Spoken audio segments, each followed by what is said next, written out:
Thanks for coming. I'm pleased you could join me, especially since it must have been such a long journey to this coffee shop in such a remote, rural little town of ours. I know it looks a bit empty, but this is actually busy for our local standards. But I know you didn't come here just to talk about a coffee shop. You wanted the info on the lead I mentioned to you, right?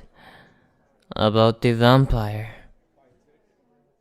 Now, just to make sure again, you are serious, aren't you? When I first got wind of you, I heard that you're some self-proclaimed vampire hunter guy. It is very hard to take you at face value when you hear things like that. Anyone would assume you're just some sort of role player, especially with how popular vampires are. Well, you'll just have to overlook my skepticism for now. Fortunately for you, I know that vampires do exist. I have seen them. That's why I was able to take you seriously. Well, at least somewhat seriously. The thing is, vampires are very powerful. And however powerful you think they are, they're even more powerful than that.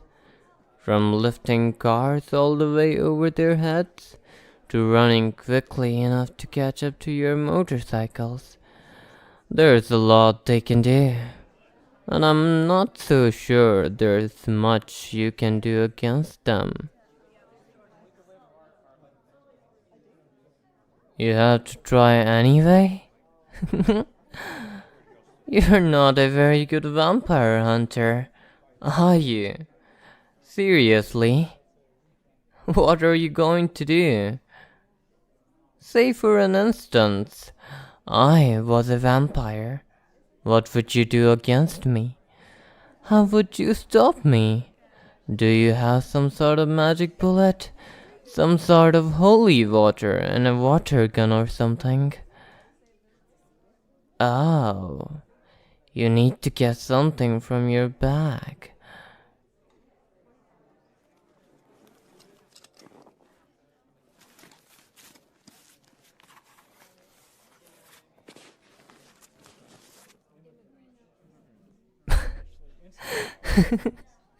That's it? That little thing? A crossbow that shoots a wooden stake? I can't believe it, you barely even sharpened the stake. It's so dull. Saying you're not a very good vampire hunter was a bit of an understatement. Oh well, at least it's cute. There really is nothing you can do against me then. What do I mean by that? Oh, now you're catching on. Normally, I would just tease you and just give you subtle hints. But I think that might actually go over your head. So I'll just say it plainly. Why do you think I invited you? All the way out here in the middle of nowhere. Sounds a lot like a trap, doesn't it? Like a trap a vampire would pull. I had assumed you were just coming along anyway, knowing it was a trap, with some sort of ace up your sleeve. But it seems like you actually are just clueless. If you haven't caught along yet, yes, I am a vampire. Look at you freeze up. What happened to all that? I have to try anyway. Talk earlier. You're adorable. Oh, do you think I'm not going to do anything to you? Because we're in public and I'm unarmed. Oh, you poor, poor thing. You really underestimate me.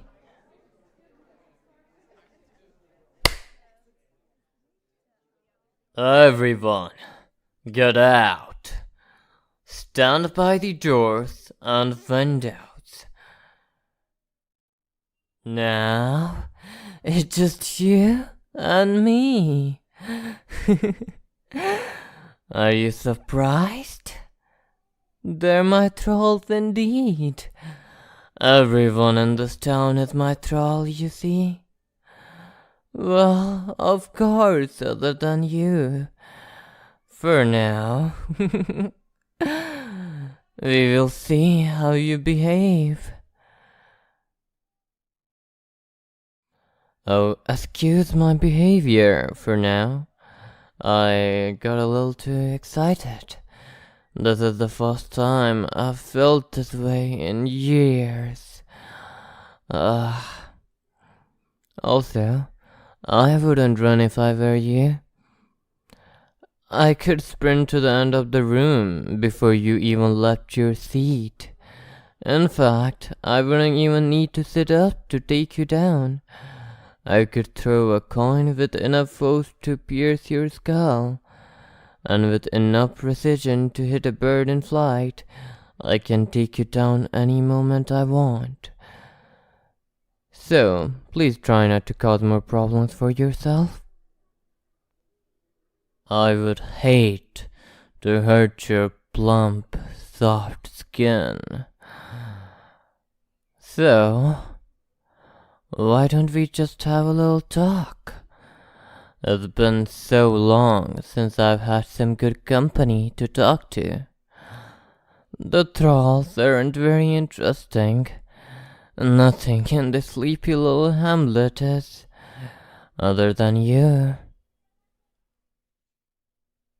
It just so happens that I've known about you for far longer than just before I contacted you.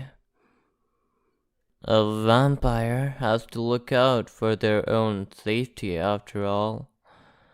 I might be immortal, but you don't live for as long as I do without keeping tabs on all potential threats.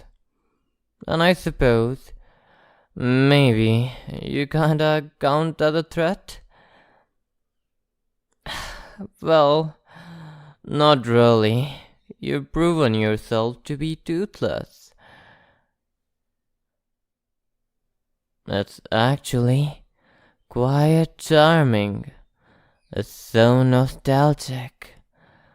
There aren't any vampire hunters these days. No one believes in us anymore, much to their detriment. I think you might be the only one. You're intriguing.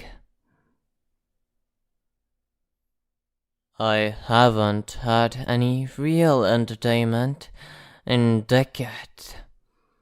Fighting vampire hunters was the only real spice in my life. But they're all gone now. Except for you. You remind me of the time my life actually had some thrill in it.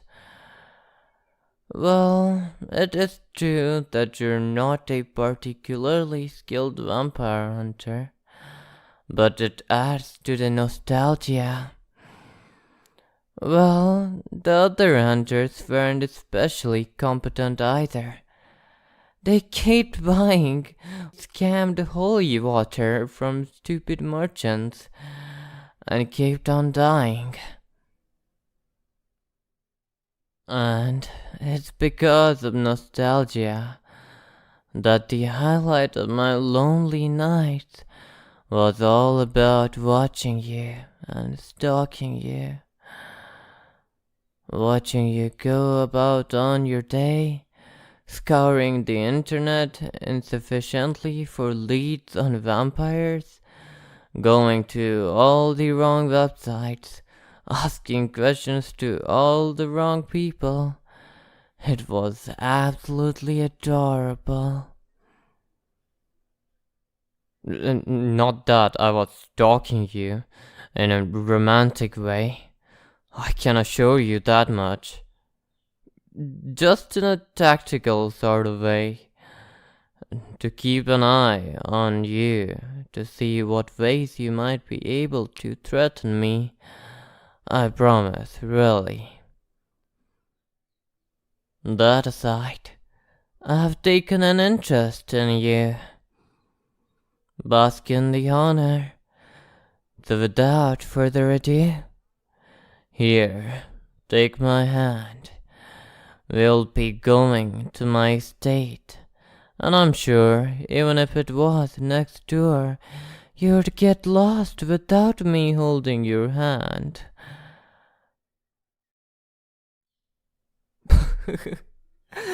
You're honestly pointing that little toy at me. You know it's not going to do anything, right? I could shrug off getting hit by a truck. Your dull little stick isn't going to be very good at penetrating me. But tell you what, if you like, I can expose my chest, give you a clear shot straight to my heart, so you can see just how futile it really is. Your resistance is pointless. You're in front of a vampire in a town consisting exclusively of their thralls. You're done. Give up. Well, I do admire it a bit. Well, you're willing to throw your life away facing me. But what about your loved ones? Your friends and family? That's right. I've been watching you this entire time. I know everything about you. I know who you spend your time with, who you talk to, who you laugh at. And oh, I really hate it when you talk and laugh with others. So it wouldn't really be much of an issue for me if I removed them from the picture. And if you refused me, if you rejected my kind and generous offer to take you in, well, to be honest, it's a demand. But if you rejected me, I wonder just how far my retaliation would reach.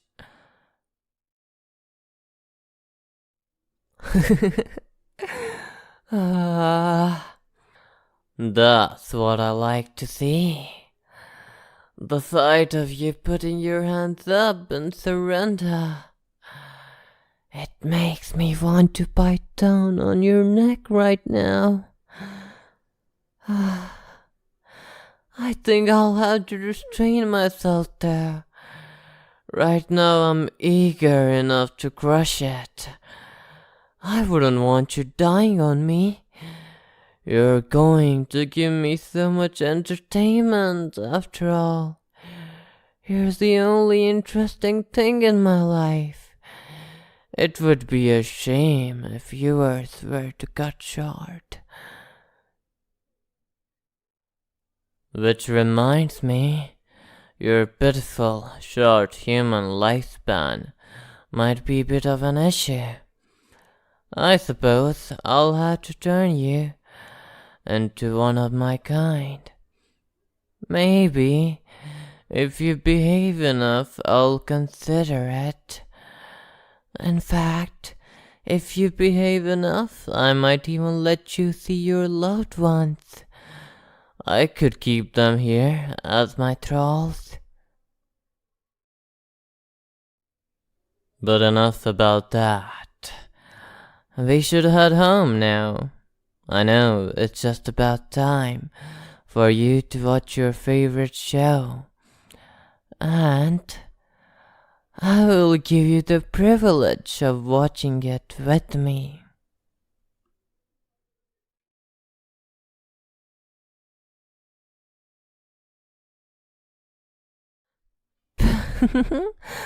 Thanks for listening to the audio, guys.